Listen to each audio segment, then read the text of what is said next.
Evening, नमस्कार, जय हिंद। स्वागत है आप सभी का वाईफाई स्टडी पर। मैं शुभम गिरी यहाँ पे शाम को 6 बजे रोज़ आपका ये मेंस डिस्कशन करा रहा हूँ। मेंस से रिलेटेड जो भी आपकी न्यूज़ इम्पॉर्टेंट हैं या जो टॉपिक्स इम्पॉर्टेंट हैं, हम उन सभी टॉपिक्स को यहाँ पे डिस्कस करके चल रहे हैं। ठीक है, तो इसी सीरीज़ में हमारा आज का ये टॉपिक है कोविड क्राइसिस। ठीक है, ये 4 दिन की सीरीज़ होने वाली है। 4 दिन यहाँ पे कंटिन्यूस इस पे चर्चा चलेगी, जिसमें हम क्या क्या देखने वाले हैं। तो सबसे पहला तो हम देखेंगे यहाँ पे कि कोरोना वायरस क्या है। ठीक है, कोरोना वायरस, इससे रिलेटेड आपके प्रीलिम्स में क्वेश्चन पूछे जा सकते हैं और इवन मेंस में भी पूछे जा सकते हैं। तो यहाँ पे मेंस और प्रीलिम्स दोनों के लिए सबसे पहले तो हम समझेंगे कोरोना वायरस कहाँ से स्टार्ट हुआ, कोरोना वायरस की फैमिली में और कौन कौन से वायरस आते हैं, सार्स मार्स जो पहले आए उनके बारे में हम थोड़ा देखेंगे। फिर इसके अलावा अभी तक इसकी कोई दवाई नहीं है, तो हम बात करेंगे वैक्सीन फॉर्मेशन पे कि वैक्सीन किस किस तरीके से बनाई जाती है। तो यहाँ पे हम नेक्स्ट जो बात करने वाले हैं वो है वैक्सीन फॉर्मेशन की।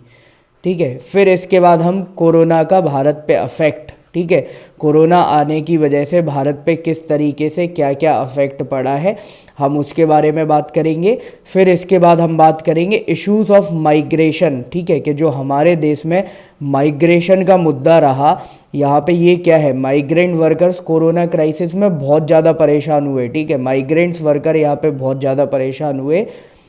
तो हम इन सारी चीज़ों को देखेंगे कि माइग्रेंट्स वर्कर के साथ क्या क्या प्रॉब्लम होती हैं, क्योंकि अब माइग्रेशन से रिलेटेड क्वेश्चंस आपके मेंस में पूछे जाएंगे, ये फिक्स है। तो यहाँ पे माइग्रेशन के क्या क्या फैक्टर्स है, किस वजह से लोग माइग्रेट करते हैं, उसके कॉन्सिक्वेंसेस क्या है, माइग्रेंट्स की सिचुएशन क्या है हमारे देश में, उनके साथ जो इश्यूज़ हैं वो क्या है। ये केवल कोरोना में नहीं, ओवरऑल जो माइग्रेंट्स के साथ जो इश्यूज़ हैं उनको हम यहाँ पे डिस्कस करेंगे। फिर इसके बाद कोरोना क्राइसिस में एक चीज़ और उभर के सामने आई, वो है भारत का हेल्थ इंफ्रास्ट्रक्चर। ठीक है, तो हेल्थ इंफ्रास्ट्रक्चर की हम बात करेंगे यहाँ पे, जैसे कितने डॉक्टर्स हमारे यहाँ पे अवेलेबल हैं, हमारे यहाँ पे जो हेल्थ इंफ्रास्ट्रक्चर है उसको कैसे डेवलप किया, प्राइमरी में कौन आता है, सेकेंडरी स्टेज पे किस तरीके के हॉस्पिटल्स हैं, टर्शरी में क्या है, पैरामेडिकल स्टाफ कितना है। फिर हम कोरोना पे आएंगे। ठीक है, कि यहाँ पे कोविड क्राइसिस वाली सिचुएशन में हमारे यहाँ पे जो हॉस्पिटल्स हैं तो उनमें कितने % यहाँ पे बेड अवेलेबल थे, कहाँ पे बेड्स की अवेलेबिलिटी नहीं थी, डॉक्टर्स की अवेलेबिलिटी कितनी थी। तो ये सारी चीज़ें हम देखेंगे कि मास्क, पीपीई किट वगैरह अवेलेबल था या नहीं था, कहाँ पे कैसी प्रॉब्लम्स हुई। क्योंकि हेल्थ वाला टॉपिक आपको देखो डायरेक्टली पूछा जाता है पेपर 3 में। ठीक है, पेपर 3 में डायरेक्टली पूछा जाता है, तो आप इससे पूरा एक्सपेक्ट करोगे कि 20 नंबर का क्वेश्चन यहाँ पे आपसे आ सकता है, 20 से 30 नंबर का आपसे हेल्थ के बारे में पूछा जा सकता है। तो इसीलिए हम इसको पूरा इन डेप्थ डिस्कशन करेंगे।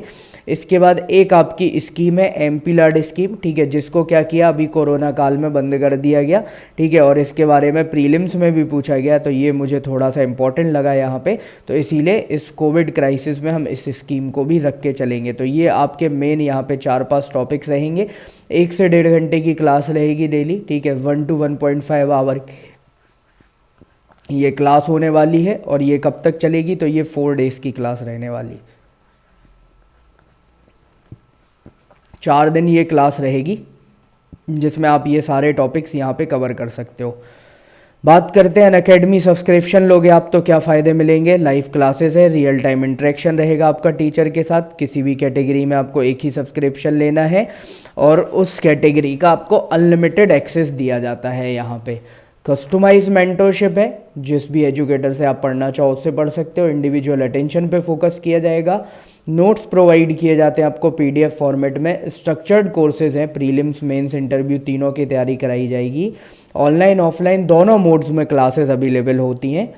टेस्ट सीरीज़ और क्विज़ का भी ऑप्शन दिया जाता है यहाँ पे आपको, और अलग से डाउट क्लियरिंग सेशंस भी हैं जिसमें आप अपने डाउट्स क्लियर कर सकते हो। ठीक है, तो ये सारे फ़ायदे आपको कहाँ मिलेंगे, केवल और केवल अनअकैडमी प्लस पर। तो जल्दी से प्लस को ज्वाइन करें। ज्वाइन करने के लिए ये रेफरल कोड लगाएं, जो कि है SGIRI। जैसे ही आप इस रेफरल कोड को अप्लाई करते हैं तो यहाँ पे आपको क्या मिलेगा, इंस्टेंट 10% ऑफ मिलेगा। 10% डिस्काउंट का कूपन आपको यहाँ पे ये है, इसको लगा सकते हैं आप रेफरल कोड को। तो बात करते हैं कोरोना वायरस और उसके भारत पे प्रभाव, या कोरोना वायरस किस तरीके से भारत में एंटर हुआ, क्या सारी चीज़ें इनको देखेंगे।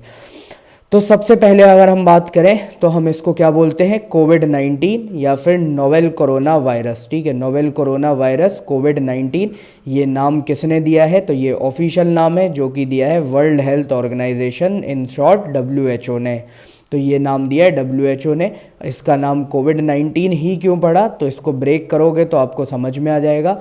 को for corona, vi for virus और डी फॉर डिसीज़। तो कोरोना वायरस डिसीज़ फैली है सन 2019 में, ईयर 2019 में पहली बार आइडेंटिफाई हुई 31 दिसंबर 2019 को, तो इसीलिए इसका नाम पड़ा कोविड-19।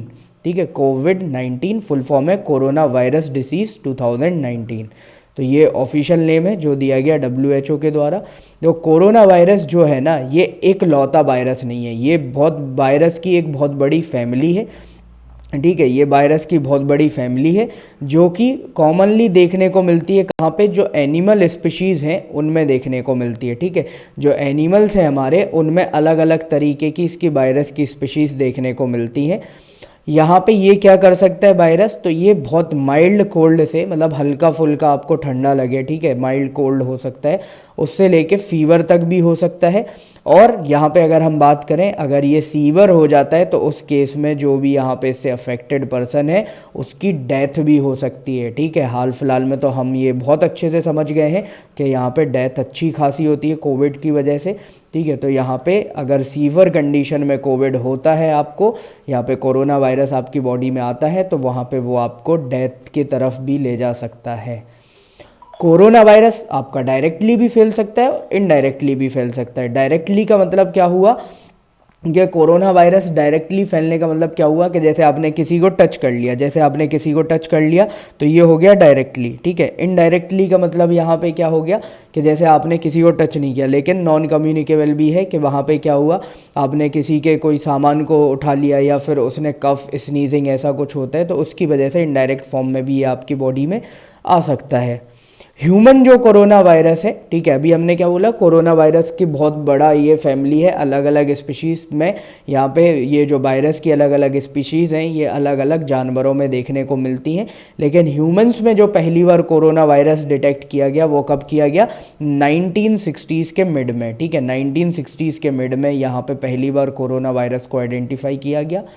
ह्यूमन कोरोना वायरस की बात करें तो इसके 7 स्ट्रेन्स पाए जाते हैं, मतलब 7 तरीके के ह्यूमन कोरोना वायरस हैं जो इंसानों में देखे गए हैं, जिसमें से नाम बस देखेंगे हम, इन पे डेप्थ नहीं करना, केवल 2 वायरस को हम यहाँ पे पढ़ेंगे, 3 को सॉरी। सार्स कोरोना वायरस, फिर इसके बाद middle east respiratory syndrome corona virus, और लास्ट हम ये नोवेल कोरोना वायरस कोविड-19, इन 3 को ही हमें देखना है, ये 3 हमारे लिए इंपॉर्टेंट है।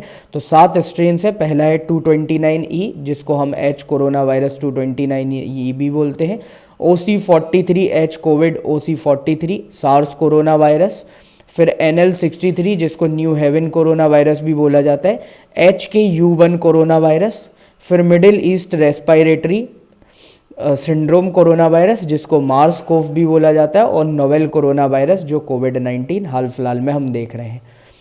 कोरोना वायरस, अगर ये कोविड की बात करें, ये कोविड वाला अब हम यहाँ से स्टार्ट कर रहे हैं, तो कोविड-19 को पहली बार डिटेक्ट किया गया कब, तो कोविड-19 को पहली बार डिटेक्ट किया गया वुहान सिटी है जो चाइना की, वहाँ पे। ठीक है, यहाँ पे कैसे, तो लोगों को निमोनिया हो रहा था। ठीक है, निमोनिया के यहाँ पे सिम्टम्स दिख रहे थे लोगों के बीच में, तो वहाँ से पहली बार क्या हुआ, कोरोना वायरस को वुहान से डिटेक्ट किया गया। जो ह्यूमन कोरोना वायरस है ये जो, और हमने ये 7 स्ट्रेन्स देखे, ये जो 7 स्ट्रेन्स देखे ये इससे थोड़ा सा डिफरेंट था। ठीक है, ये डिफरेंट था, जो पहले हमने 7 स्ट्रेन्स देखे थे ह्यूमन कोरोना वायरस के, उनसे डिफरेंट था। और सबसे बड़ी बात क्या थी, हमें इसके बारे में कोई जानकारी नहीं थी। ठीक है, हमें इसके बारे में कोई जानकारी नहीं थी, वायरस कैसे बनता है, कैसे डेवलप होता है, तो इन सारी चीज़ों की हमें कोई जानकारी यहाँ पे नहीं थी। इसके बाद अगर हम बात करें कि जो अदर ह्यूमन, यहाँ पे अदर देन जो ह्यूमन वायरस हैं, कि जो जैसे हमने बात की कि जानवरों भी मिलता है और ह्यूमंस में भी मिलता है कोरोना वायरस, तो जो ह्यूमंस कोरोना वायरस के अलावा अगर हम बात करें तो जनरली ये कहाँ पे देखने को मिलेगा आपको, कैट बिल्ली में, डॉग कुत्ते में, रॉडेंट्स मतलब चूहे हो गए, और मंकी मतलब क्या हो गया, बंदरों। तो बिल्लियों में, कुत्तों में, चूहों में और बंदरों में, इनमें आपको कोरोना वायरस देखने को मिलता है।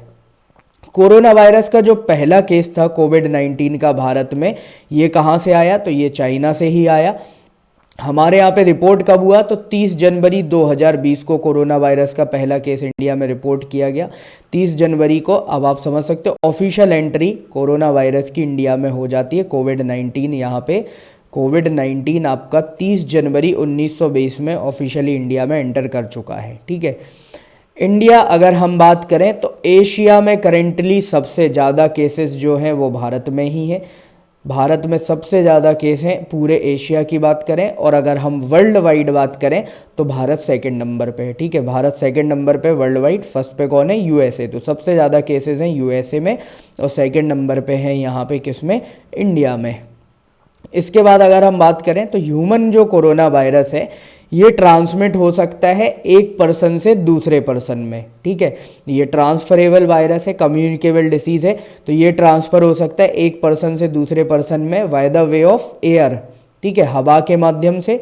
कैसे? जब आपने स्नीज़ हुआ, मतलब आपके छींक आई, या फिर आपको कफ होता है, खांसी वगैरह कुछ भी आती है, तो उस फॉर्म में जो आपके ड्रॉपलेट्स निकलते हैं मुंह और नाक से, उनके थ्रू ये हवा के माध्यम से एक पर्सन से दूसरे पर्सन में ट्रांसफ़र हो सकता है। यहाँ पे एयर एक मीडियम का काम कर रही है। सेकंड अगर हम बात करें तो जो क्लोज कांटेक्ट है, आपने किसी को टच किया, ठीक है, आप उसके कांटेक्ट में आ रहे हो, हैंड शेक कर रहे हो, किसी के पैर छू रहे हो, तो इन चीज़ों से भी क्या है, यहाँ पे क्लोज कांटेक्ट में आने की वजह से भी कोरोना फैलता है। इसके बाद अगर हम बात करें कि कोई इन्फेक्टेड पर्सन है, उसने किसी सरफेस को यहाँ पे टच किया है, कोई इन्फेक्टेड पर्सन ने किसी सरफेस को टच किया और उस सरफेस पे अगर वायरस रह गया है, ठीक है, उस सरफेस पे अगर वायरस रह गया है तो उसको टच करने से उस सरफेस का वायरस भी हाथ पे आ सकता है। ठीक है, लेकिन ये कैसा कि जैसे ही आपने हाथ वहाँ पे टच किए, अब उसके बाद क्या हुआ, आपने अपने हाथों को नहीं धुला, मुंह, आँख, नाक, कान यहाँ पे कहीं पे टच कर लिया, देन आपकी बॉडी अफेक्ट होगी। लेकिन आपने सरफेस को टच करने के बाद अच्छे से हाथ धोए तो उतनी ज़्यादा प्रॉब्लम्स इस केस में नहीं होती है। करेंटली कोई वैक्सीन नहीं है इस वायरस के लिए। ठीक है, कोई इस डिसीज़ के लिए किसी भी तरीके का कोई वैक्सीन नहीं है कि इससे बचा जा सके। अभी नॉर्मली यहाँ पे इलाज चल रहा है, कोई वैक्सीन डेवलप नहीं हुआ है। बात करें हम इससे पहले जो 2 वायरस आए थे, तो सबसे पहले आया था आपका सीवियर एक्यूट रेस्पिरेटरी सिंड्रोम, जिसको हम बोलते हैं सार्स वायरस। पहली बार डिटेक्ट किया गया था कब? तो 2003 में इसको डिटेक्ट किया था। ये भी कहाँ से स्टार्ट हुआ था? तो ये भी चाइना में ही डिटेक्ट किया गया था उस टाइम पे। अभी हमने इसको क्या डिक्लेयर किया? पेंडेमिक। पेंडेमिक मतलब पूरे ग्लोब को इसने अफेक्ट करके रखा है कोविड-19 ने। उस टाइम पे हमने एक एपिडेमिक यहाँ पे डिक्लेयर किया था, क्योंकि यहाँ पे क्या है, चाइना में बहुत ज़्यादा लोग मरे थे, वहाँ पे चाइना में इसने परेशान करके रखा था। ठीक है, एक महामारी जैसे एपिडेमिक फैला था। ठीक है, और ये कहाँ पे फैला था? चाइना में। तो यहाँ पे हज़ारों में लोग मरे थे चाइना में। ठीक है, सिम्टम्स की बात करें तो इसमें आपको हेडेक, सिरदर्द होना, फीवर, डायरिया, ये कुछ कॉमन सिम्टम्स थे किसके? सार्स वायरस के। इसके बाद सेकंड जो आपका वायरस आया 2003 के बाद कोरोना वायरस फैमिली से, वो था आपका Mars, MERS, middle east respiratory syndrome. ठीक है, ये पहले कब डिटेक्ट किया गया? तो ये सबसे पहले डिटेक्ट किया गया 2012 में। किस जगह पे? तो सऊदी अरेबिया में। ये सऊदी अरेबिया में सबसे पहले डिटेक्ट किया गया, और इसकी वजह से जनरली क्या हो रही थी, लोगों को रेस्पिरेटरी प्रॉब्लम्स हो रही थी, सांस लेने में दिक्कत हो रही थी। इसके साथ लोगों को कोल्ड भी हो रहा था, कफ भी आ रहा था और फीवर भी हो रहा था। ये 3 सिम्टम्स भी देखे गए।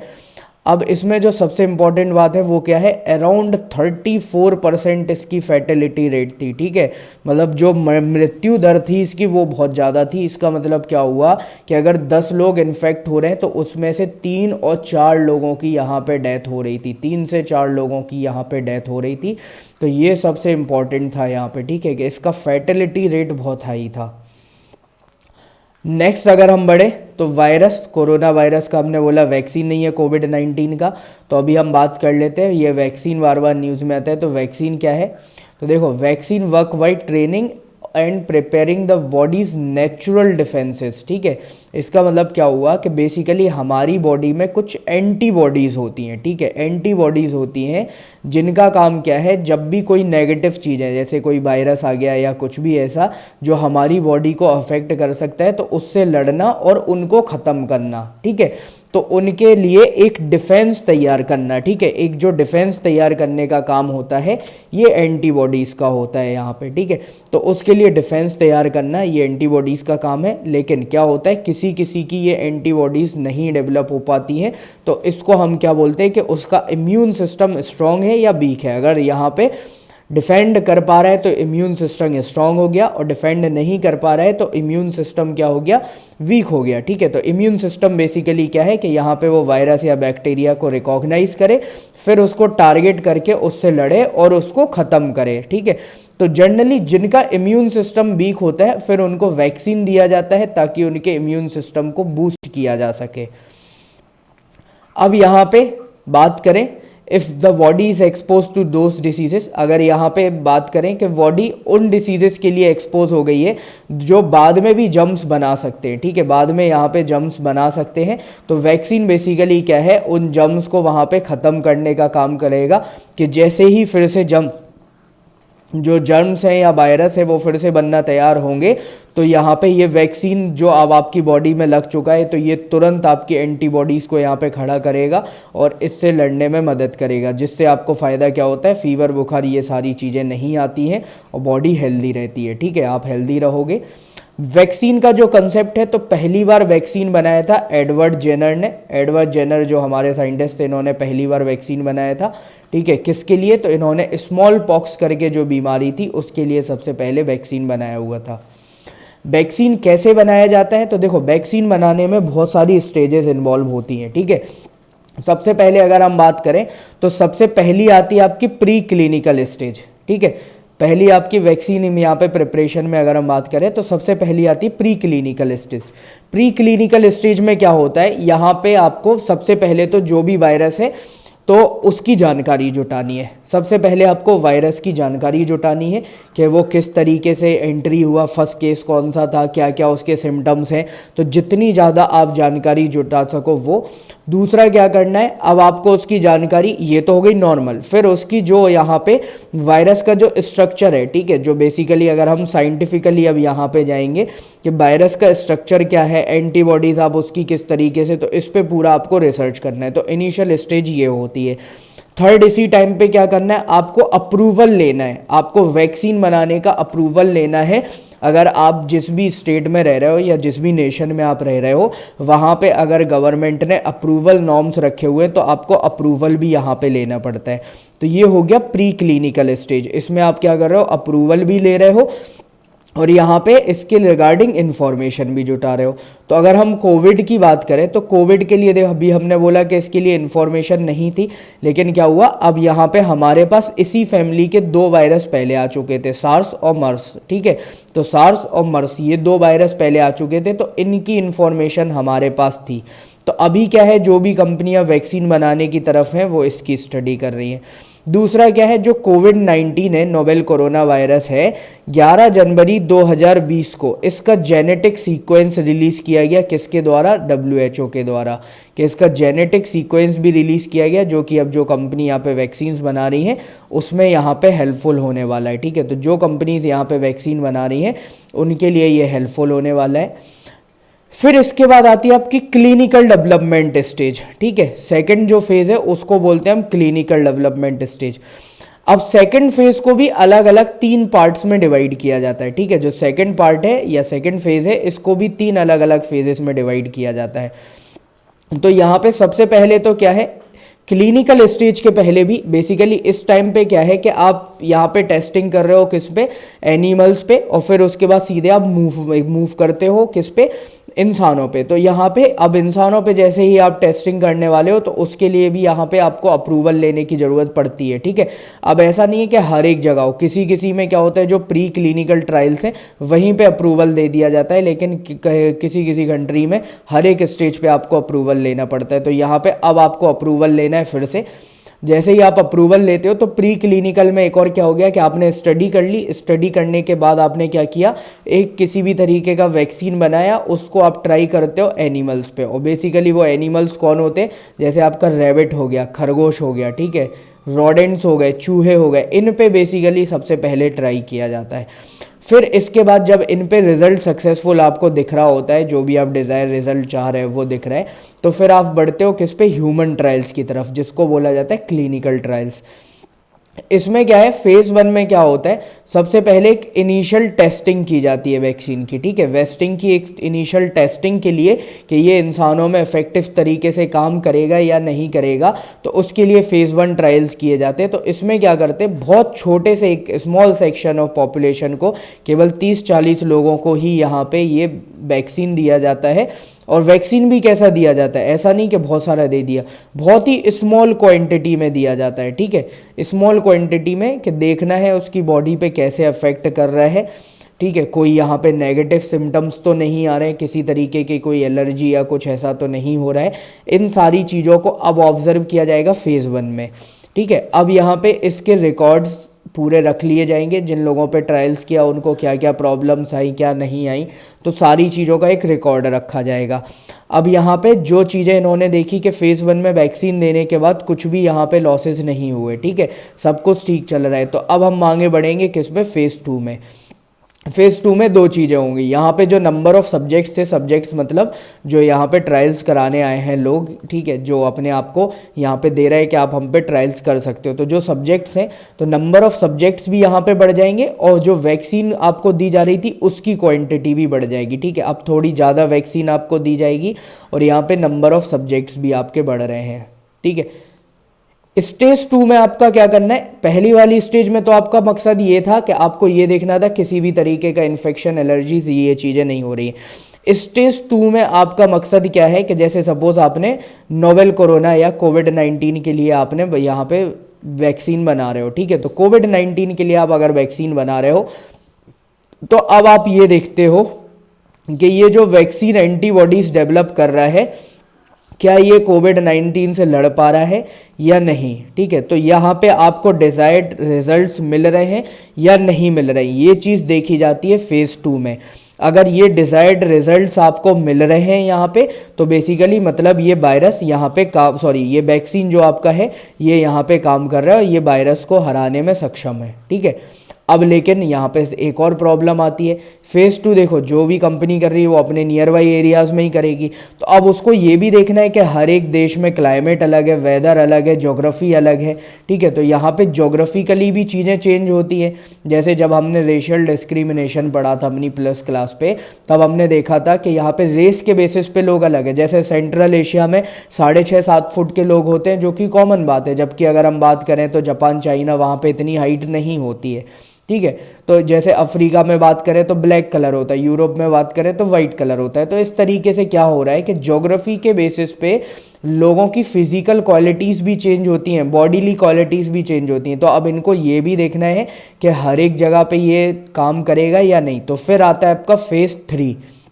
फेज़ 3 क्लिनिकल ट्रायल्स, इसमें वैक्सीन की भी मात्रा ज़्यादा होती है, और यहाँ पे जो लोग होते हैं वो कैसे होते हैं, इंटर स्टेट बॉर्डर से आते हैं, ठीक है, मतलब क्या हो गया, अलग अलग देशों से यहाँ पे लोग लिए जाते हैं, उन पे ये टेस्टिंग की जाती है।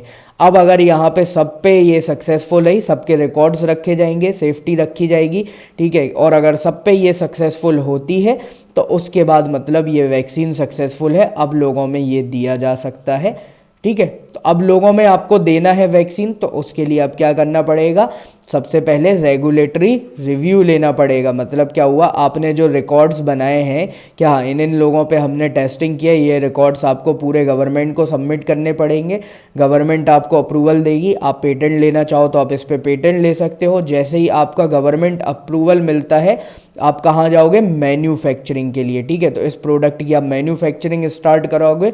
जैसे ही मैन्युफैक्चरिंग स्टार्ट हो जाती है, फिर यहाँ पे एक और टर्म आता है क्वालिटी कंट्रोल। क्वालिटी कंट्रोल क्या है, देखो अब आपने क्या है, लिमिटेड नंबर्स पे यहाँ पे एक्सपेरिमेंट किए हैं, 50,000 60,000 पे। अब आप लेकिन यहाँ पे पूरी पॉपुलेशन को ये वैक्सीन देने वाले हो, तो हो सकता है यहाँ पे किसी और लोगों पे किसी दूसरे तरीके से ये इफेक्ट दिखाए। तो क्वालिटी कंट्रोल का मतलब क्या है कि बेसिकली जो वैक्सीन बनाने वाली कंपनी है उसको यहाँ पे एक नज़र भी रखनी है लोगों के ऊपर कि किसी की तरफ यहाँ पे कोई नेगेटिव सिम्टम्स तो नहीं आ रहे हैं, कुछ इसका नेगेटिव इम्पैक्ट तो नहीं हो रहा है। इनकेस हो रहा है तो फिर इसको ये वापस लेगा, ठीक है, ये वैक्सीन को वापस लेगा खुद से, और फिर यहाँ पे दूसरा वैक्सीन यहाँ पे ये तैयार करेगा, ठीक है।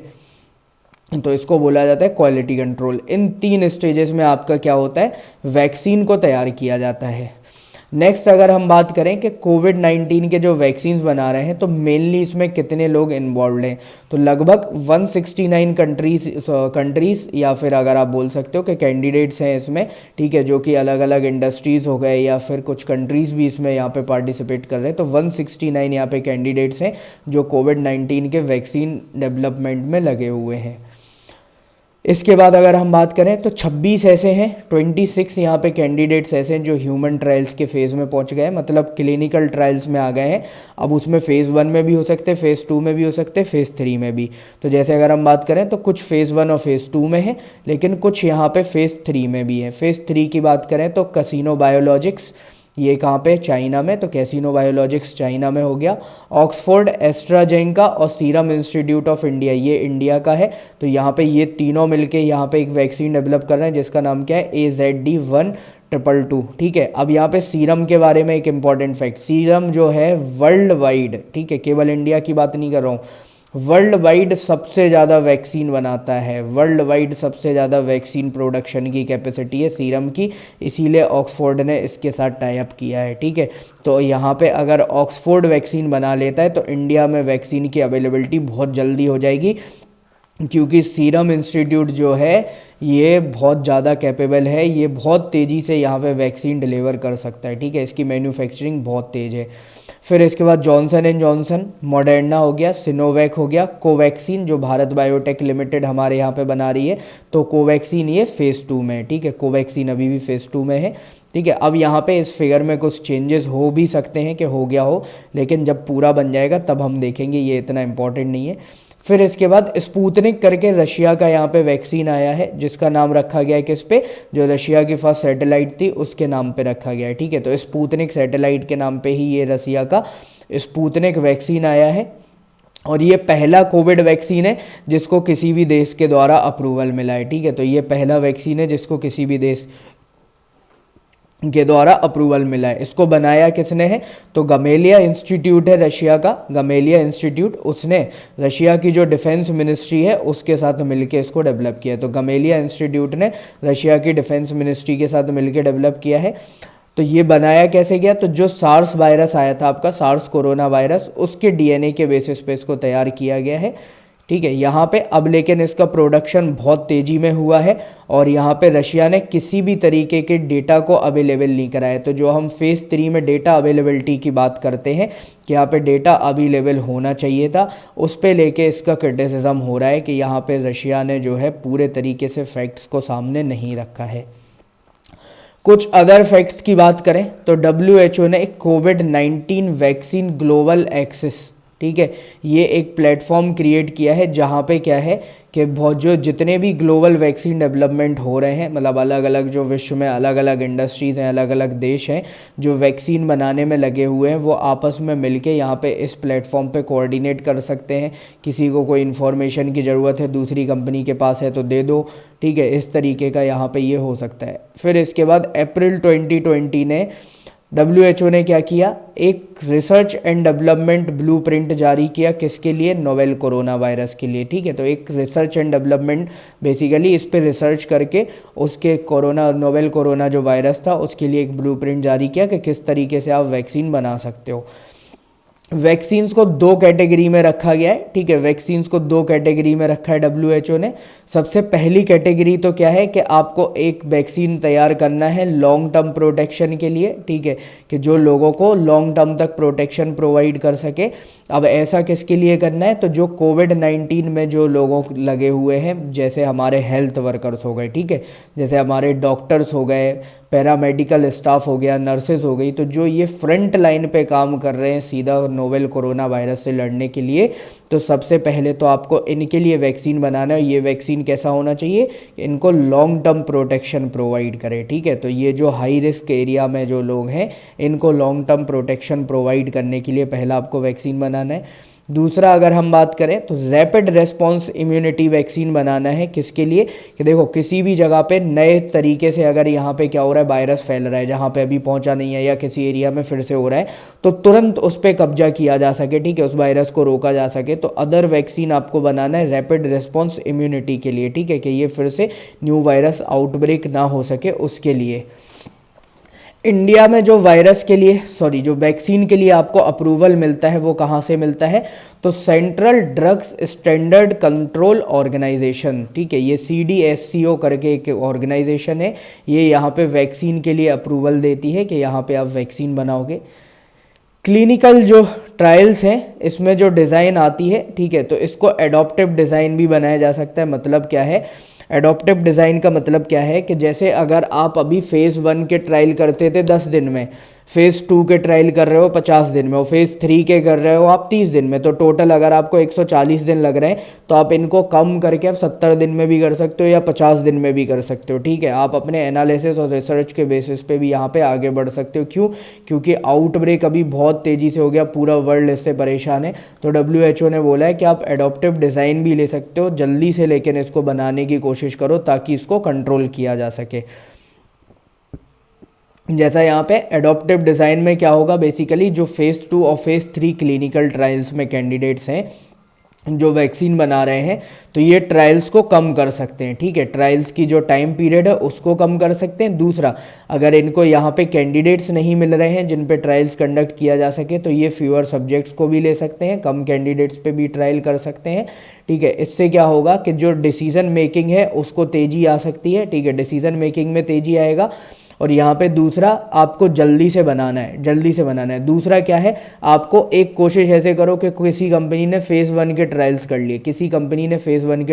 लिए, तो दूसरी उस पर कोऑर्डिनेट कर ले कि आप फ़ेज़ 2 और फ़ेज़ 3 में यहाँ पे एक फ़ेज़ आप ले लो, एक फ़ेज़ आप ले लो, तो ऐसे कोऑर्डिनेट करके करो। तो इससे क्या है कि जो रिसर्च एफर्ट कर रहे हो, कि आप रिसर्च कर रहे हो इस पर, तो डुप्लीकेशन ना हो। मतलब एक भी जेनेटिक कोड पढ़ रहा है दूसरा फिर से उसी को पढ़ रहा है, ऐसा मत करो।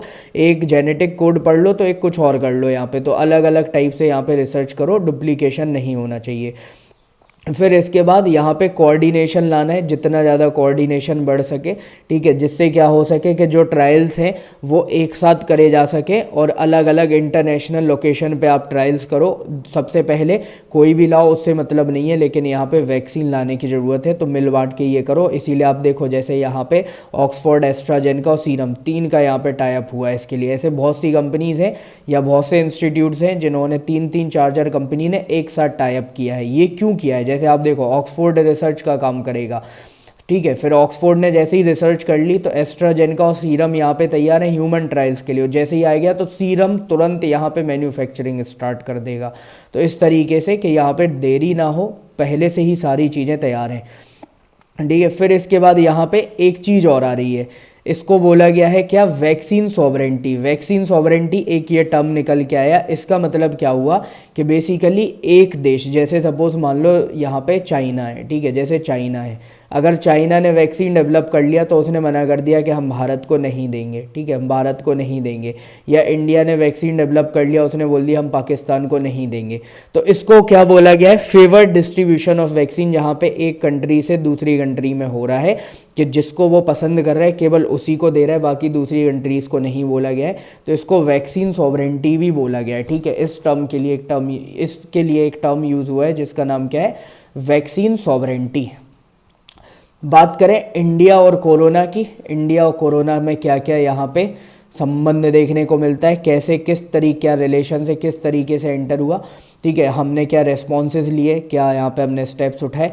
तो 22 मार्च को पहली बार जो हमारे प्राइम मिनिस्टर हैं नरेंद्र मोदी, इन्होंने 14 घंटे का वॉलंटरली पब्लिक कर्फ्यू लगाया था, जिसको हमने क्या नाम दिया था, जनता कर्फ्यू। तो सबसे पहले ये जनता कर्फ्यू लगाया गया कोरोना के रेस्पॉन्स में, ठीक है। इसके बाद क्या हुआ यहाँ पे, इसके बाद गवर्नमेंट ने यहाँ पे क्या किया, कुछ एडवाइजरीज इशू की। इस तरीके से आप देख सकते हो, जैसे ये फ़ोटो में अगर आप देख रहे हो तो इस तरीके की गवर्नमेंट ने कि क्या करना है क्या नहीं करना है, डूज एंड डोंट्स करके ये एडवाइजरीज इशूज़ की।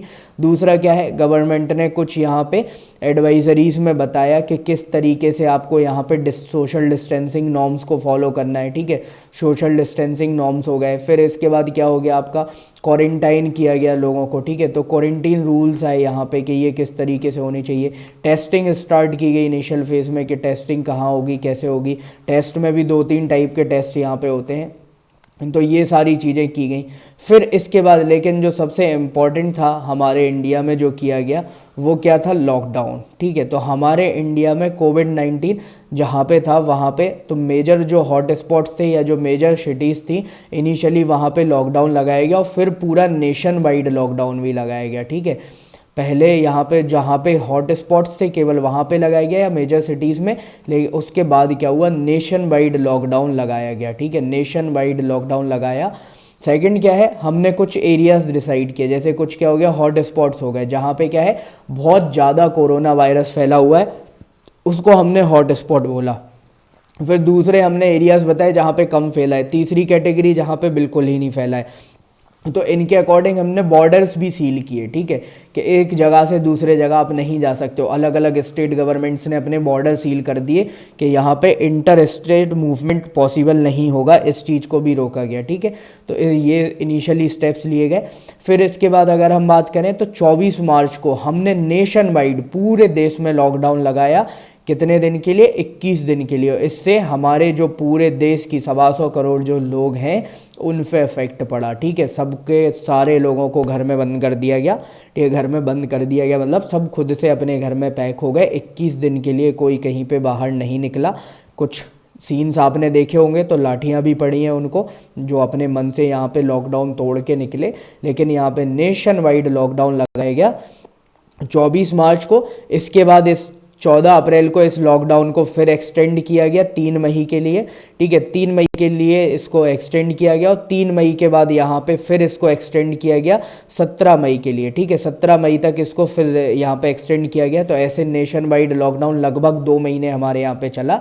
बाद में इसमें कुछ रिलैक्सेशंस दी गई और 1 जून से क्या हुआ, गवर्नमेंट अनलॉक की तरफ जाने लगी, ठीक है, अनलॉक की तरफ जाने लगी। और गवर्नमेंट ने अनलॉक वाले फेज में क्या अपनाया, कंटेनमेंट जोन का कंसेप्ट अपनाया। इसमें बेसिकली क्या है, ऐसे एरियाज़ जहाँ पे बहुत ज़्यादा वायरस तेज़ी से फैल रहा है या फैल चुका है, या जैसे मान लो कोई एक ये घर है तो यहाँ पे इसमें वायरस फैल चुका है तो इसके सराउंडिंग इसको ऐसे पूरा बॉर्डर करके सील कर दिया जाएगा और इसको क्या डिक्लेयर किया जाएगा, कंटेनमेंट जोन के। इससे अब किसी भी तरीके का कॉन्टेक्ट नहीं रहेगा और इसको कंटेनमेंट जोन डिक्लेयर कर दिया गया है, ठीक है। तो ये यहाँ पे कुछ स्टेप्स लिए गए।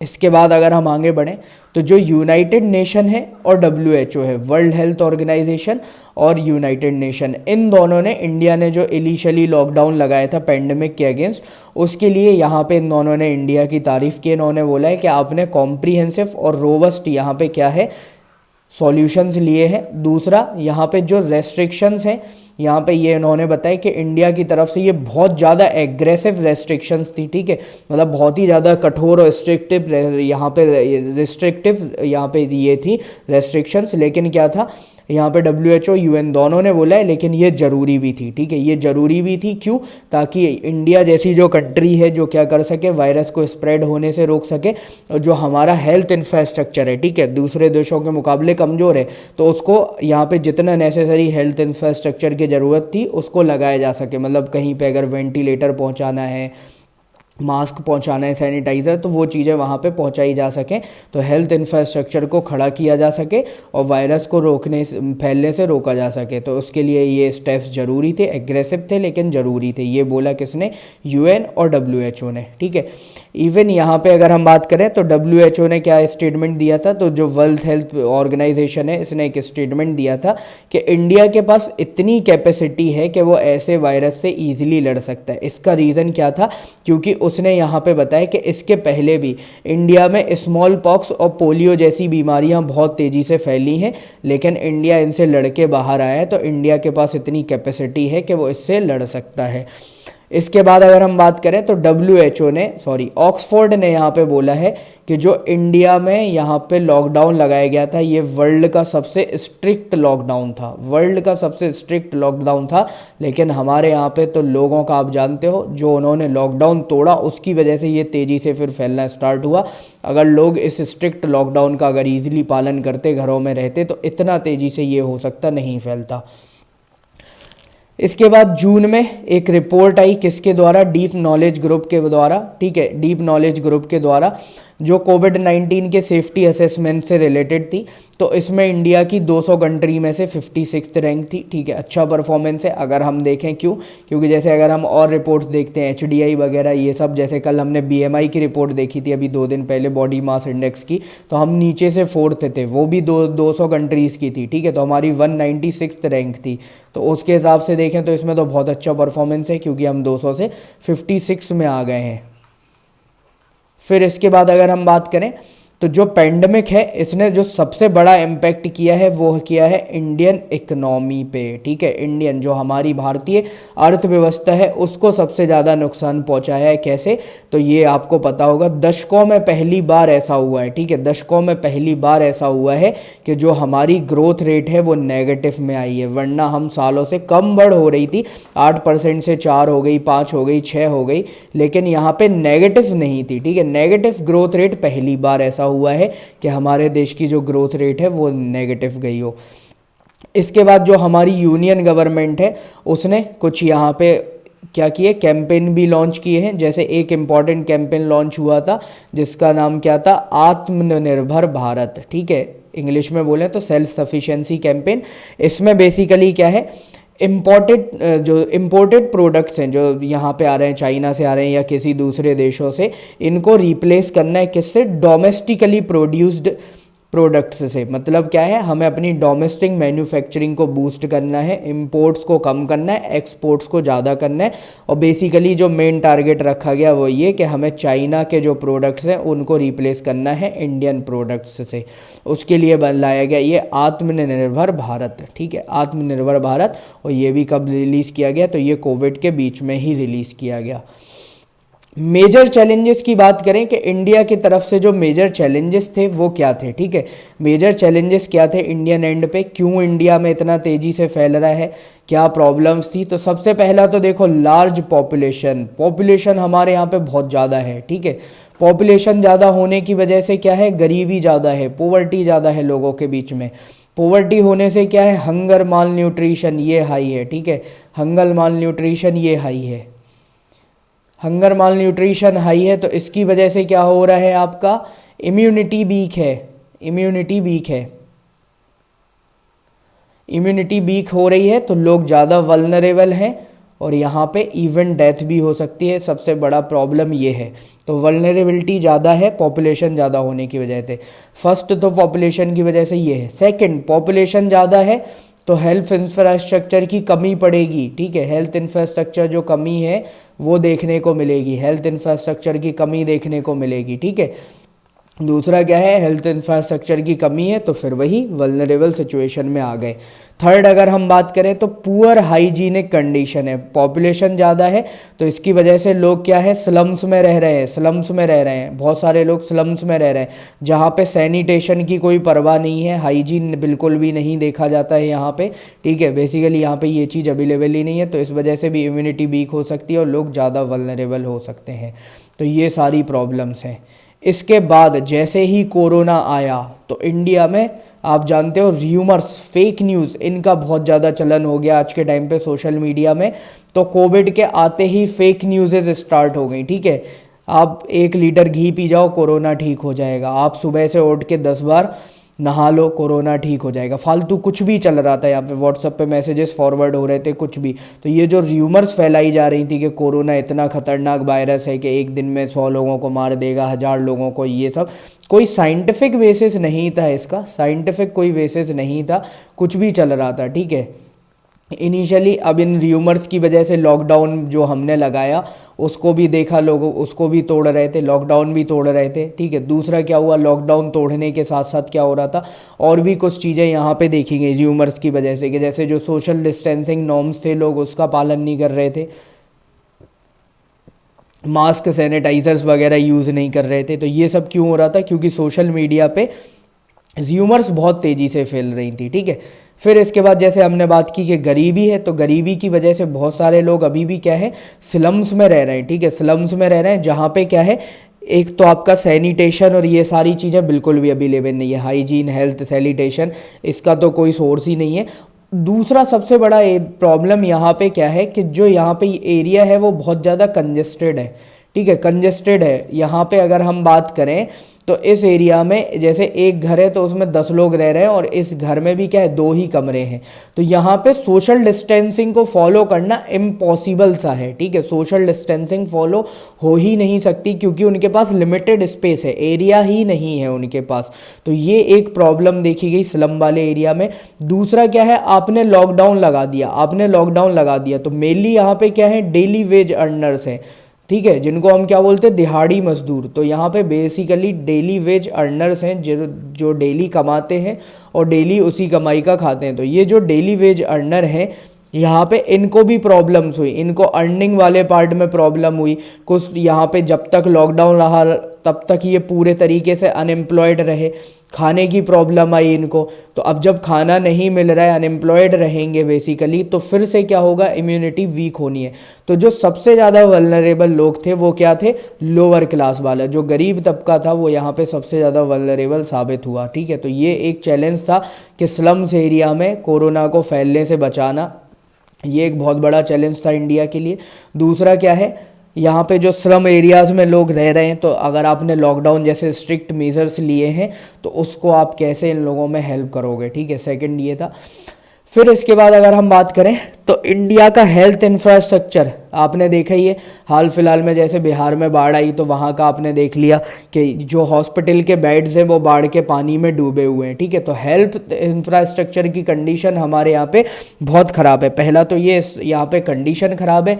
दूसरा अगर हम बात करें तो जो हमारा हेल्थ इंफ्रास्ट्रक्चर है ये प्रॉपर भी नहीं है और पूरा डिस्ट्रीब्यूटेड नहीं है, प्रॉपर हेल्थ इंफ्रास्ट्रक्चर नहीं है, दूसरा डिस्ट्रीब्यूटेड नहीं है। इसका मतलब क्या हुआ, जैसे आप जिले लेवल पे जाओगे तो हो सकता है आपको एक हॉस्पिटल मिल जाए जिसको हम क्या बोलते हैं, जिला अस्पताल बोलते हैं। तो जिले लेवल पे तो आपको एक हॉस्पिटल मिल सकता है, लेकिन जब यही बात करोगे आप गांव लेवल पे, ठीक है, या लोअर लेवल पे, तो वहाँ पे मुश्किल है कि आपको कोई हॉस्पिटल वगैरह देखने को मिलेगा। तो गांव लेवल पे या देहात लेवल पे आपको यहाँ पे हॉस्पिटल्स की अवेलेबिलिटी देखने को नहीं मिलती है। मेनली ये आपको देखने को मिलता है कहाँ पे, बड़े लेवल पे, जिला लेवल पे। और इवन जो सुपर स्पेशलिटी हॉस्पिटल्स हैं ये तो केवल और केवल आपको कहाँ देखने को मिलेंगे, मेट्रोपॉलिटन सिटीज़ में, ठीक है। तो ये एक सबसे बड़ी प्रॉब्लम है कि हमारे यहाँ पे जो हेल्थ इंफ्रास्ट्रक्चर है वो बहुत ज़्यादा पुअर है।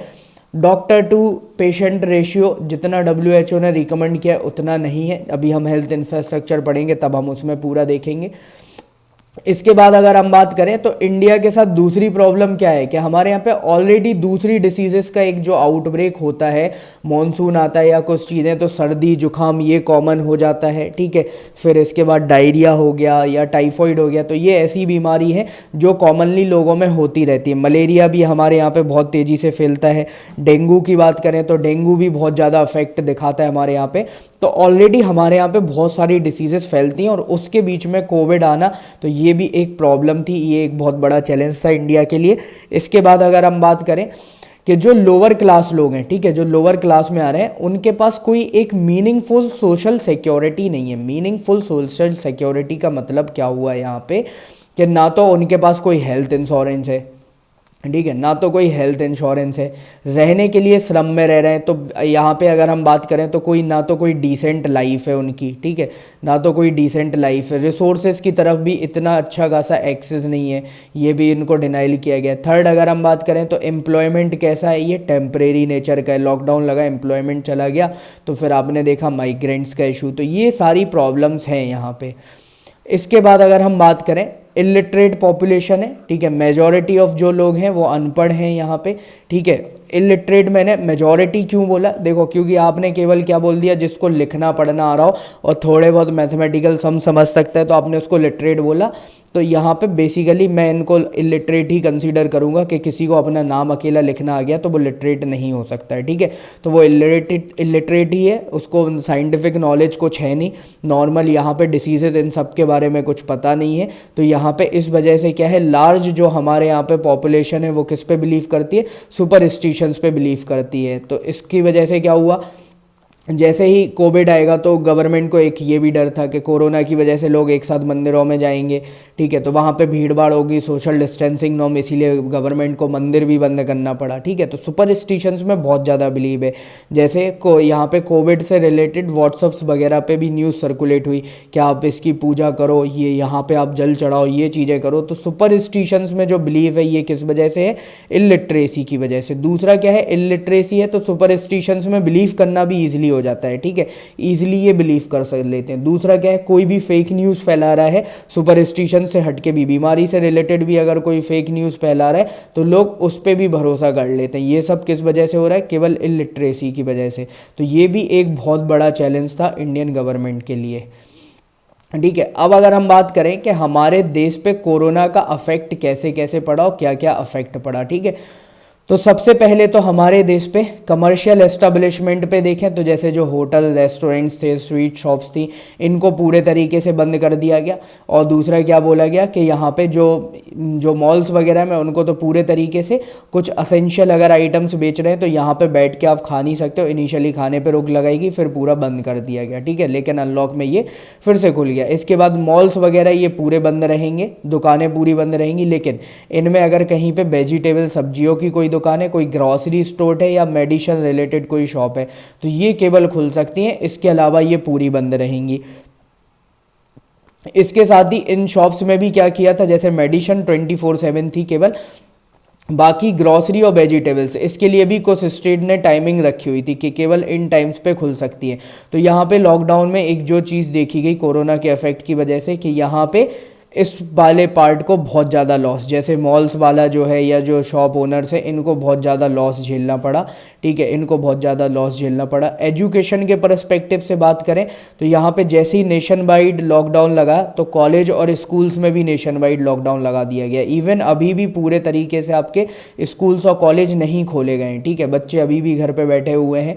तो यहाँ पे एक इसका नेगेटिव जो फ़ायदा हुआ, वो यहाँ पे जो नेगेटिव हुआ, नुकसान जो हुआ वो ये है कि यहाँ पे स्कूल्स के जो सेशंस हैं, कॉलेजेस के सेशंस हैं, जो एकेडमिक ईयर था वो पूरे तरीके से बिगड़ गया। बहुत सारे एग्ज़ाम्स ऐसे हुए जिनको कैंसिल करा दिया गया। जैसे आप खुद देखो, यूपीएससी का प्रीलिम्स का एग्ज़ाम पोस्टपोन कर दिया गया था, इंटरव्यूज़ पोस्टपोन कर दिए गए, सीबीएसई के एग्ज़ाम, जेई मेंस का एग्ज़ाम, इस तरीके बहुत सारे एग्ज़ाम थे जिनको पोस्टपोन कर दिया, और कुछ एग्ज़ाम्स ऐसे थे जिनको तो कैंसिल ही कर दिया है। फिर कॉलेजेस वगैरह में अगर हम बात करें या स्कूल्स वगैरह में तो जर्नल प्रमोशन दे दिया गया, ठीक है, सिंपली पास कर दिया गया, जर्नल प्रमोशन दे दिया गया, केवल बोर्ड क्लास के एग्ज़ाम्स कराए। तो जिन बच्चों ने साल भर मेहनत की, पढ़ाई की, उनको कोई बेनिफिट नहीं मिला, और जो फ्री बैठे रहते थे, चिल करते थे, वो बैठे बैठा यहाँ पे पास हो गए, ठीक है। तो यहाँ पे ये एक नुकसान हुआ। अब एजुकेशन में एक हमें पॉजिटिव भी दिखा, पॉजिटिव क्या, यहाँ पे लोगों ने नए नए तरीके निकाले और हम किसकी तरफ बढ़े, ऑनलाइन एजुकेशन की तरफ, ठीक है। जैसे अभी भी आप ऑनलाइन पे ही पढ़ रहे हो तो यहाँ पे ऑनलाइन एजुकेशन को बूस्ट मिला यहाँ पे, ठीक है। लोगों को ये समझ में आया एजुकेशन ज़रूरी है। जैसे ये बंद हुई तो ऐसा नहीं कि लोग घर पे बैठ गए, एजुकेशन को ऑनलाइन जारी रखा। इंटरटेनमेंट इंडस्ट्री की बात करें तो जैसे एक international Indian film academy award होना था, ये इसको कैंसिल कर दिया गया। सिनेमा हॉल्स जो है पूरे तरीके से बंद कर दिए गए, बहुत सारी स्टेट गवर्नमेंट्स के द्वारा, और बाद में नेशनल गवर्नमेंट ने भी इसको बंद कर दिया। फिर इसके बाद जो फिल्म बॉडीज़ हैं, मतलब जो फिल्म्स बनाती हैं, जो टीवी शोज़ बनाती है, वेब सीरीज़ बनाती हैं, इनने डिसाइड किया था कि जब तक लॉकडाउन रहेगा ये फिल्म शोज़ नहीं बनाएंगी, टीवी शोज़ नहीं बनाएंगी, वेब सीरीज़ नहीं बनाएंगी। तो इनको भी बहुत ज़्यादा नुकसान झेलना पड़ा। कुछ यहाँ पे मूवीज़ वगैरह थी जो शेड्यूल थी जिनकी रिलीज़, तो वो रिलीज़ नहीं हो पाई, तो उनको नुकसान झेलना पड़ा। लेकिन अब पॉजिटिव की बात करेंगे, इस टाइम पे क्या हुआ, जो मोबाइल इंटरनेट कंजप्शन है वो बहुत तेज़ी से बढ़ा, ठीक है। अब लोग घर पे बैठे हुए थे, फालतू डले हुए थे, तो क्या करेंगे, मोबाइल ही चलाएंगे, तो यहाँ पे मोबाइल यूजेस बहुत ज़्यादा बढ़ गया, ठीक है। तो जो टेलीकॉम इंडस्ट्रीज़ है उनको अच्छा खासा फ़ायदा हुआ है, ठीक है। टेलीकॉम इंडस्ट्रीज़ को अच्छा खासा फ़ायदा हुआ है, मोबाइल के यूज़र्स बहुत सारे बढ़े, इंटरनेट यूज़र्स यहाँ पे बहुत सारे बढ़े हैं। कुछ इवेंट्स की बात करें तो जैसे आपको पता होगा, बागा अटारी बॉर्डर पे एक सेरेमनी कंडक्ट की जाती है, ठीक है। आप लोगों ने देखा होगा, बहुत फेमस सेरेमनी है। तो यहाँ पे इस पे डिसाइड कर दिया कि जो बागा अटारी बॉर्डर की सेरेमनी है, इसको बिना किसी स्पेक्टेटर, मतलब बिना किसी दर्शक के यहाँ पे किया जाएगा, कोई दर्शक इसमें मौजूद नहीं रहेगा, ये बीएसएफ ने डिसाइड किया। पद्म अवार्ड्स जो दिए जाते हैं हमारे राष्ट्रपति महोदय द्वारा, तो यहाँ पे पद्म अवार्ड्स को भी कैंसिल कर दिया गया। ये सेरेमनी 3 अप्रैल को होनी थी, लेकिन इसको भी पोस्टपोन कर दिया गया, पद्म अवार्ड्स नहीं दिए गए। जितने हिस्टोरिक बिल्डिंग्स थी, जितनी भी हिस्टोरिक बिल्डिंग्स थी, चाहे फिर आपका वो ताजमहल हो, कुतुब मीनार हो, इंडिया गेट हो, सारी हिस्टोरिक बिल्डिंग्स को भी बंद कर दिया था पूरे तरीके से। तो यहाँ पे टूरिज़्म भी पूरा अफेक्ट हुआ, इंटर स्टेट, इंट्रा स्टेट और इंटरनेशनल वाला। फिर इसके बाद अगर हम बात करें, जो रिलीजियस टेम्पल्स थे, रिलीजियस इंस्टीट्यूशंस थी, जो मस्जिद थे, मंदिर थे, इनको भी पूरे तरीके से बंद कर दिया। तो रिलीजियस इंस्टीट्यूशंस पूरे तरीके से बंद रही हैं। तो यहाँ पे भी एक अफेक्ट देखने को मिला, क्योंकि अफेक्ट क्यों, क्योंकि इसके सराउंडिंग आपको पता है दुकानें होती हैं फूल की, प्रसाद की, खाने की, तो ये पूरे तरीके से बंद रही। फिर इसके बाद जो फंक्शंस होते हैं, रिचुअल्स होते हैं, कस्टम्स होते हैं, इन पे भी रेस्ट्रिक्शंस लगाएंगी। जैसे मैरिजेस में यहाँ पे कुछ रूल रख दिए कि मैरिजेस में फैमिली के अलावा कोई भी नहीं होगा, या टोटल 10 मेंबर्स होंगे, इस तरीके का। किसी भी तरीके के फंक्शंस ऑर्गेनाइज नहीं किए जाएंगे भीड़ वाले। घर ही घर में कोई रिचुअल्स कंडक्ट करना है तो यहाँ पे घर केवल फैमिली मेम्बर्स होंगे, वो भी सोशल डिस्टेंसिंग नॉर्म्स के साथ। तो इन तरीके से जो लोगों के घरों में रिचुअल्स होते थे, फंक्शंस होते थे, उनको भी अफेक्ट हुआ। फिर इसके अलावा जितने स्पोर्ट्स इवेंट थे, चाहे फिर वो क्रिकेट से रिलेटेड हों, फुटबॉल, वॉलीबॉल, उनको ईदर या तो कैंसिल कर दिया गया कि अब ये इवेंट होंगे ही नहीं, या फिर पोस्टपोन कर दिया गया। जैसे इंडियन प्रीमियर लीग, ये कब होती है आपकी, मार्च और अप्रैल के मंथ में होती है, लेकिन अब ये अभी हुई जब अनलॉक स्टार्ट हो गया, ठीक है। तो इस तरीके से या तो इवेंट कैंसिल किए गए या पोस्टपोन किए गए। ट्रांसपोर्टेशन की बात करें तो इंटरनेशनल फ़्लाइट्स पे सबसे पहले बैन लगाया गया कि किसी भी तरीके की इंटरनेशनल फ़्लाइट्स नहीं चलेंगी। फिर डोमेस्टिक फ़्लाइट्स पे भी बैन लगा दिया गया, टाइम के साथ डोमेस्टिक फ़्लाइट पे भी बैन लगा दिया गया। इसके बाद क्या है, जो रेलवेज़ है हमारा, तो रेलवे ने भी अपने ऑपरेशन कैंसिल कर दिए। और हिस्ट्री में पहली बार ऐसा देखा गया कि इंडियन रेलवे रुकी है, ठीक है। Indian railway, even world war के टाइम पे भी रेलवे ऑपरेशनल थी, ठीक है। वर्ल्ड वॉर के टाइम पे भी रेलवे ऑपरेशनल थी। कहीं ना कहीं कुछ ना कुछ ट्रेनें तो हमेशा रेलवे की चली हैं, पूरी तरीके से इंडियन रेलवे कभी नहीं रुका है। पहली बार ऐसा देखा गया है कि पूरी पैसेंजर्स ट्रेन, जो लॉकडाउन वाला पार्ट रहा उसमें पूरी पैसेंजर ट्रेन रोकी गई, इवन जो टिकट बुकिंग सर्विसेज वगैरह थी ये सारी रोक दी गई। इसके बाद जो मेट्रो सर्विसेज हैं, या फिर जो पब्लिक ट्रांसपोर्ट की चीज़ें हैं, जैसे बसेस हो गई, mini bus, maxi cab, auto services, इन सब को भी पूरे तरीके से लॉकडाउन में बैन कर दिया। तो ट्रांसपोर्टेशन सेक्टर भी बहुत ज़्यादा अफेक्ट हुआ। अब ये जो पूरी सारी चीज़ें हमने बंद की थी, इसका अफेक्ट आपको कहाँ पे देखने को मिलेगा, तो इसका अब हमें इकोनॉमिक अफेक्ट में समझ में आएगा। सबसे पहले तो क्या है, जैसे ही हमने लॉकडाउन लगाने की घोषणा की, जो हमारा बीएसई सेंसेक्स है, मतलब जो हमारा स्टॉक मार्केट है, बॉम्बे स्टॉक एक्सचेंज है, वो धड़ाम से गिरा, ठीक है। बॉम्बे स्टॉक एक्सचेंज में बिल्कुल फ्लैश एक क्रैश देखने को मिला। इसके बाद अगर यूएन की एक रिपोर्ट है उसके हिसाब से एस्टीमेट लगाएं तो इंडिया का जो यहाँ पे है 348 मिलियन का ट्रेड लॉस हुआ है यहाँ पे, ठीक है। 348 मिलियन डॉलर, ठीक है, ये डॉलर में है, 348 मिलियन डॉलर इतना ट्रेड अफेक्ट हुआ है। और जो वर्ल्ड की इकनॉमीज़ है जो कोरोना से सबसे ज़्यादा प्रभावित हुई हैं, तो उन 15 वर्स्ट इकनॉमीज़ में इंडिया आता है, ठीक है। तो उन 15 वर्स्ट इकनॉमीज़ में इंडिया है। एशियन डेवलपमेंट ने यहाँ पे एक एस्टीमेट लगाया है कि कोरोना आउटब्रेक की वजह से ओवरऑल इंडियन इकोनॉमी को लगभग 30 बिलियन डॉलर का यहाँ पे लॉस होने वाला है। 30 बिलियन डॉलर का यहाँ पे लॉस होगा ओवरऑल कोरोना की वजह से। जो हमारे फर्स्ट क्वार्टर रिजल्ट्स आए इसमें इंडिया की जो जीडीपी ग्रोथ थी वो कितनी थी, -23.9%। ठीक है, तो हमारी जीडीपी माइनस में चली गई, 23.9% सिकुड़ गई है। और ये अगर हम देखें तो world wide one of the highest contraction है, कि किसी को भी इतना अफेक्ट हुआ वर्ल्ड वाइड, तो और भी कंट्रीज़ को हुआ है, लेकिन जो हाईएस्ट में अगर बात करें तो हम भी उनमें से एक हैं। -23.9% इतना कॉन्ट्रैक्शन हुआ है। सबसे सरप्राइजिंग डेटा क्या था क्वार्टर वन का, कि जो पब्लिक एडमिनिस्ट्रेशन है, डिफेंस है और इस जो सर्विसेज सेक्टर हैं, यहाँ पे भी -10.3 का कॉन्ट्रैक्शन हुआ है। इसका मतलब क्या है कि हमारे यहाँ से केवल पैसा खर्च हुआ है। ठीक है, पैसा केवल यहाँ पे डेबिट हुआ है, क्रेडिट बिल्कुल भी नहीं है। इवन जब आप देख रहे हो ना, गवर्नमेंट यहाँ पे डिपार्टमेंट्स में भी नहीं आ रहे, तो पूरे तरीके से डेबिट हुआ है, क्रेडिट कुछ भी नहीं हुआ है इन 3-4 महीनों के अंदर। तो पूरा डेबिट यहाँ पे देखने को मिला है। इसके बाद अगर हम बात करें तो जो आरबीआई ने फोरकास्ट किया है कि 2021, 20 और 21 के लिए जो हमारी जीडीपी ग्रोथ होने वाली है, ठीक है, ये ग्रोथ काहे की होगी, अब तो ये नेगेटिव में जाएगी। ठीक है, तो ये बेसिकली -5.8% होगी, माइनस में 5.8%। ठीक है, पहली बार कहाँ हम 8 से 9% पॉजिटिव पे चल रहे थे, अब हम सीधा माइनस में आ गए हैं, तो -5.8% ये हो जाएगी।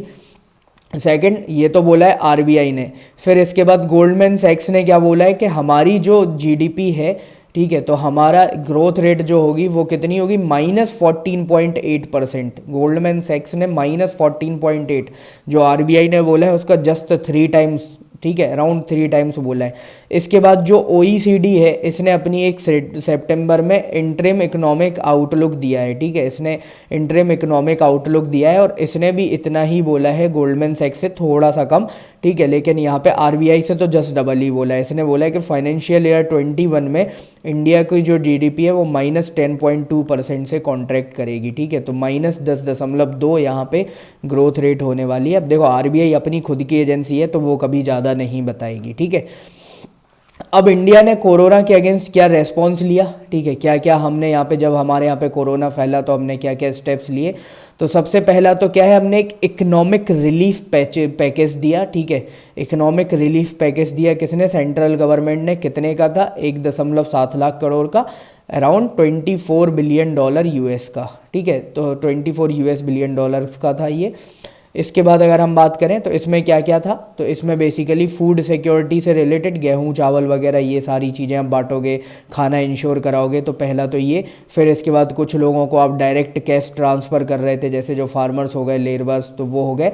और इसके बाद में जो माइग्रेंट्स लेबर थे या डेली वेज यहाँ पे लेबर्स थे, उनसे रिलेटेड मेनली जो रिफॉर्म्स थे वो इस पैकेज के अंदर डाले गए। इसके अलावा ये तो हुआ सेंटर गवर्नमेंट का। इसके अलावा बहुत सारी स्टेट गवर्नमेंट्स भी हैं जिन्होंने अपने अलग अलग पैकेजेस को रिलीज़ किया था। ठीक है, तो यहाँ पे बहुत सारे स्टेट गवर्नमेंट के द्वारा भी यहाँ पे पैकेजेस को अलग अलग रिलीज़ किया गया। इसके बाद अगर हम बात करें तो एक नेशन वाइड लॉकडाउन लगाया गया, जैसे मैंने पहले बताया कि ऑक्सफोर्ड जो हमारी यूनिवर्सिटी है, ठीक है, तो ऑक्सफोर्ड यूनिवर्सिटी ने बोला है कि वर्ल्ड वाइड ये सबसे स्ट्रिक्ट लॉकडाउन है। ठीक है, इससे स्ट्रिक्ट लॉकडाउन पूरे वर्ल्ड में कहीं पे नहीं लगाया गया, वर्ल्ड वाइड सबसे स्ट्रिक्ट लॉकडाउन इंडिया में लगाया गया। फिर इसके बाद हमने एक पीएम केयर फंड बनाया। ठीक है, जिसमें लोग क्या कर सकते हैं, पैसा डाल सकते हैं, जिससे हम क्या करेंगे, रिलीफ प्रोवाइड करेंगे जो अफेक्टेड पीपल हैं उनको, और साथ में हम अपनी हेल्थ फैसिलिटीज़ को भी बूस्ट करेंगे। तो हेल्थ फैसिलिटीज़ को भी बूस्ट करेंगे और इनको भी, अफेक्टेड पीपल्स को भी रिलीफ प्रोवाइड करेंगे, मदद करेंगे। उसके लिए पीएम केयर्स फंड बनाया गया। फ्री सिलेंडर बांटे गए, किसके अंदर, प्रधानमंत्री उज्ज्वला योजना के अंदर जो बेनिफिशरीज थे उनको 3 महीने तक फ्री सिलेंडर दिए गए। आपका गेहूं 2 रुपये किलो, चावल 3 रुपये किलो, बीपीएल कार्ड होल्डर्स को, जो लेबर्स थे उनको, या फिर लॉकडाउन की वजह से जो पर्सन अफेक्ट हुए, इन सबको दिए गए। तो इन चीज़ों की यहाँ पे अवेलेबिलिटी कराई गई। कोरोना में जो सबसे अच्छी चीज़ देखने को मिली वो क्या था, कम्युनिटी पार्टिसिपेशन। ठीक है, कम्युनिटी पार्टिसिपेशन, लोग सामने से बढ़ के आगे आए। ठीक है, बहुत सारे वॉलेंटियर्स भी बने। ठीक है, इसके बाद जो हमारा हेल्थ स्टाफ था, ठीक है, जो हमारा हेल्थ वर्कर्स थे, इनके लिए तो बहुत ज़्यादा प्रेस बनती है, फ्रंट लाइन पे खड़े होकर काम की। सेकंड, पुलिस, जो हमारी पुलिस पर्सनल से इन्होंने बिल्कुल फ्रंट लाइन पे होके काम किया, तो एक कम्युनिटी पार्टिसिपेशन बहुत दिखा। इंडस्ट्रीज़ वगैरह जो हमारी बड़ी बड़ी हैं, TCS, इन्फोसिस जैसी, इन्होंने अच्छे खासे डोनेशंस किए। लोगों ने जो यहाँ पे जॉब कर रहे हैं उनने अपनी एक एक दिन की, किसी ने 2 दिन की, किसी ने 1 महीने की अपनी पूरी सैलरी डोनेट की, तो एक ये सैलरी कट भी देखने को मिला। फिर पब्लिक के हिसाब से बहुत ज़्यादा डोनेशन देखने को मिला PM केयर फंड में या नेशनल फंड में या स्टेट के जो अलग अलग फंड हैं उसमें। जो लोग कैपेबल थे उन्होंने मास्क भी बांटे या फिर कुछ असेंशियल सप्लाईज, जैसे आपने देखा होगा न्यूज़ वगैरह में कि जो माइग्रेंट्स वर्कर्स जा रहे हैं उनके लिए कोई खाना बांट रहा है, कोई मास्क बांट रहा है, कोई सैनिटाइज़र बांट रहा है। तो ये सारी चीज़ें लोगों ने जिन तरीक़ों से हो सके उतनी हेल्प की यहाँ पे, ठीक है। तो कम्युनिटी पार्टिसिपेशन एक अच्छा खासा देखने को मिला। बात करें कि कोरोना टाइम पे कौन कौन से लॉज या लीगल यहाँ पे लॉज काम कर रहे थे, ठीक है। तो सबसे 3 चीज़ें मेन है यहाँ पे। पहला तो आपका हो गया Indian penal code IPC, second आपका हो गया CRPC criminal procedure code, epidemic disease act, third हो गया आपका essential commodities act 1955 fourth, essential services act 5th और डिसास्टर मैनेजमेंट एक्ट 6। ये 6 चीज़ें यहाँ पे पूरे तरीके से, ये 6 एक्ट इम्प्लीमेंट रहे। अब हम इनमें देख लेते कुछ इंपॉर्टेंट सेक्शन, जैसे सेक्शन 271, ठीक है। यहाँ पे धारा 271 किसकी, IPC की। ये किसके लिए थी कि जो लोग क्वारंटीन रूल्स को नहीं मानेंगे उनके लिए यहाँ पे इस धारा को अप्लाई किया जा सकता था। धारा 269 269 IPC की कि यहाँ पे जो इन्फेक्शन फैल रहे उसके बाद भी लोग यहाँ पे लापरवाही बरत रहे हैं और अपनी लाइफ को डेंजर कर रहे हैं। यहाँ पे बात अपनी लाइफ से नहीं थी। आपको अगर वायरस हो रहा है तो आप 4 लोगों में भी फैला सकते हो, ठीक है। तो नेग्लिजेंस केवल आपके लिए यहाँ पे नहीं था, दूसरों को भी नुकसान पहुँचा सकता था। 270 की बात करें तो 270 धारा में क्या लिखा हुआ है IPC की, तो ये बोलता है कि बेसिकली ऐसे लोग जिनको कोरोना के नेगेटिव इम्फेक्ट के बारे में पता है कि डिसीज़ तेज़ी से फैल रही है और ये लाइफ के लिए डेंजरस हो सकती है, उसके बाद भी ये नहीं मान रहे हैं, कुछ ना कुछ यहाँ पे जैसे सोशल डिस्टेंसिंग नॉर्म्स फॉलो नहीं कर रही ये सब, तो इन पे धारा 270 लगाई जाएगी। बेसिकली ऐसे लोग जैसे जो हॉस्पिटल से भाग जाते थे, इलाज नहीं करवा रहे, उस टाइप के लोग, ठीक है। फिर इसके बाद एपिडेमिक डिसीज एक्ट लागू कर दिया गया 1870 में, इसको तुरंत लागू कर दिया गया।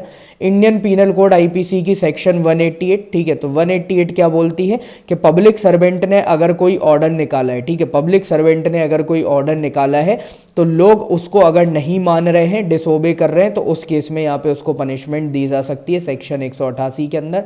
सेक्शन 144 CRPC की, इसमें क्या है कि बेसिकली यहाँ पे जो आपका एडमिनिस्ट्रेटिव ऑफिसर है, जो एग्जीक्यूटिव मजिस्ट्रेट है, उसके पास पावर है यहाँ पे क्या कि 4 लोगों के एक साथ खड़े होने पे वो रेस्ट्रिक्शंस लगा सकता है, ठीक है। 4 पर्सन्स के एक साथ खड़े होने पे वो रेस्ट्रिक्शंस लगा सकता है। इसको लिमिटेड कर्फ्यू बोला जाता है। तो ये एक लिमिटेड कर्फ्यू लगाया जा सकता है CRPC के अंदर। असेंशियल कमोडिटीज़ एक्ट की धारा 3 क्या बोलती है कि जब भी कोई ग्लोबल क्राइसिस आते हैं, ठीक है, या फिर इंडिया में कोई क्राइसिस आ रहा है, तो इस चीज़ में कौन कौन सी चीज़ें हैं जो असेंशियल कमोडिटीज़ के अंदर आती हैं और कौन सी चीज़ें हैं जो नहीं आती हैं, इनमें एक डिस्टिंक्शन करके इसकी पूरी लिस्ट प्रोवाइड करेगा। इसीलिए अगर आप लोग उस टाइम पे सीरियस रहे हो तो आपने देखा होगा आपके ज़िले के जो जिला मजिस्ट्रेट होंगे, कलेक्टर होंगे, उन लोगों ने प्रॉपर लिस्ट जारी की होगी। फिर इसके बाद कौन कौन सी सर्विसेज असेंशियल हैं लॉकडाउन के अंदर, तो इसको यहाँ पे शेड्यूल 1 के हिसाब से असेंशियल सर्विसेज एक्ट में डाला गया। और साथ में ये एक डिसास्टर था तो इसको मैनेज करने के लिए डिसास्टर मैनेजमेंट एक्ट 2005 भी लागू किया गया और इसके जो रूल्स थे डिसास्टर मैनेजमेंट गाइडलाइंस 2008, इसको भी लागू किया गया। तो ये कोरोना था। इसके बाद कोरोना टाइम पे कुछ मेजर इंसिडेंट्स भी हुए, इनको हम करेंगे कल, ठीक है, कि क्या क्या मेजर आपके इंसिडेंट्स हुए, तो इनके पे डिस्कशन करेंगे हम पूरे तरीके से कल कि क्या इंसिडेंट्स हुए। फिर उन इंसिडेंट से एक लिंक बनती है तो उस लिंक को हम कंटिन्यू करेंगे, ठीक है, क्योंकि उस इंसिडेंट में जैसे माइग्रेशन वाला आपका इशू आ गया तो उसको पढ़ेंगे और उसी लिंक को फिर हम आगे बढ़ाएंगे, ठीक है। तो ये मेरा रेफरल कोड है SGIRI SGIRI। जैसे ही आप ये रेफरल कोड अप्लाई करोगे आपको 10% का डिस्काउंट मिलेगा, तो इस 10% डिस्काउंट का फ़ायदा उठाएं, अपना अनअकैडमी का सब्सक्रिप्शन लें नेक्स्ट वाला जितना जल्दी हो सके, ठीक है। तो जल्दी से लो। आपने सब्सक्रिप्शन ले लिया है तो अपने दोस्तों को, भाई बहन, जिसको भी दिलाना हो दिलाओ। ये वीडियो अगर आपको अच्छी लगी है तो लाइक करो, जितना ज़्यादा हो सके उतना लाइक करो, चैनल को सब्सक्राइब करो अभी तक नहीं किया है, जितना ज़्यादा हो सके उतना वीडियो को शेयर करो। इस लेक्चर को हम यहीं पे ख़त्म करते हैं। Thank you so much. जय हिंद।